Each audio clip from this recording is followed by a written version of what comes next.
ॐ गं गणपते नमः। अथ गणपत्यथर्वशीर्षम्। ॐ भद्रं कर्णेभिः शृणुयाम देवा, भद्रं पश्येमाच्छाव्रियजतराः, स्थिरैरङ्गैस्तुष्टुवागुंसस्तनोभिर्वर्षेमहि देवहितं यदायुः।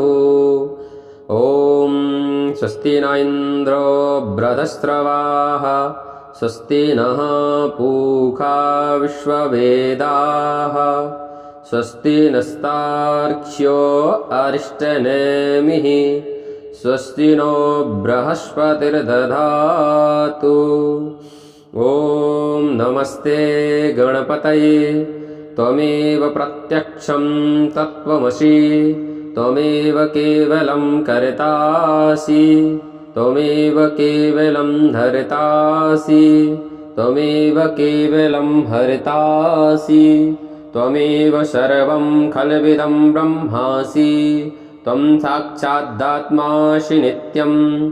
ऋतं वच्मि सत्यं वच्मि, अवत्वं माम् अववक्तारम् अवश्रोतारम् अवदातारम् अवधातारम् अवानोचानमवशिष्यम् अवपश्चात्तात अवपुरस्तात अवोत्तरात्तात अवदक्षिणात्तात अवचोर्ध्वात्तात अवाधस्तात्तात सर्वतो मां पाहि पाहि समन्तात।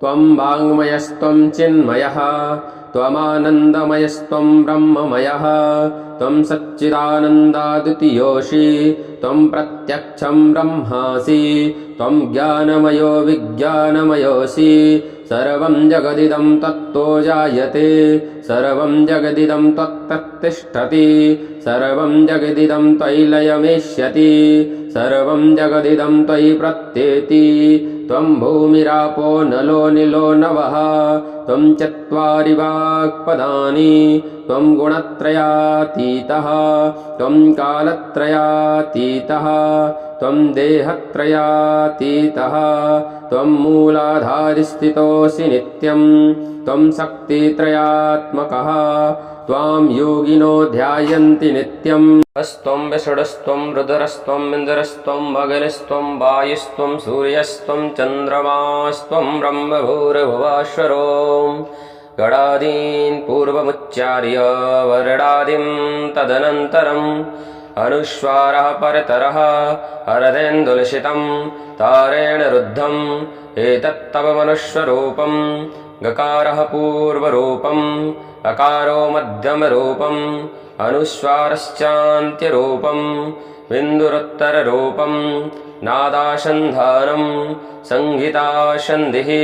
सैषा गणेशविद्या गणकऋषिः निच्रद्गायत्री छन्दः, श्रीमहागणपतिर्देवता। ॐ गं गणपतये नमः। एकदन्ताय विद्महे वक्रतुण्डाय धीमहि, तन्नो दन्ती प्रचोदयात्। एकदन्तं चतुर्हस्तं पाशमङ्कुशधारिणम्, कवं च वरदं हस्तैर्बिभ्राणामुजगध्वजम्, रक्तं लम्बोदरं शूर्पकर्णकं रक्तवाससं, रक्तगन्धानुलिप्ताङ्गं रक्तपुष्पैः सुपूजितं, भक्तानुकम्पिनं देवं जगत्कारणमच्युतम्। आविर्भूतं च सृष्ट्यादौ प्रकृते पुरुषात् परम्, एवं ध्यायति यो नित्यं स योगी योगिनां वरः। ॐ नमो व्रातपतये नमो गणपतये नमः प्रमदपतये नमस्तेऽस्तु लम्बोदरायैकदन्ताय विघ्नविनाशिने शिवसुताय श्रीवरदमूर्तये नमः।